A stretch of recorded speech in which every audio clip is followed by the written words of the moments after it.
இப்படிக்கு பூங்காற்று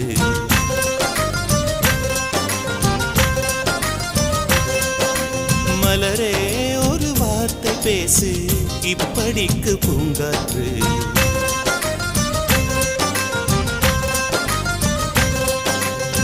காற்று வந்து காது கடித்தும் இன்னும் என்ன மௌனமோ மோதி வந்து முத்தமிட்டால் மௌனம் தீருமோ அச்சம் தான் உன்னாடையோ வெட்கம் தான் உன் தானையோ மௌனம் தான் உன் வேலியோ சம்புவே வா வா வா வா மலரே ஒரு வார்த்தை பேசு இப்படிக்கு பூங்காற்று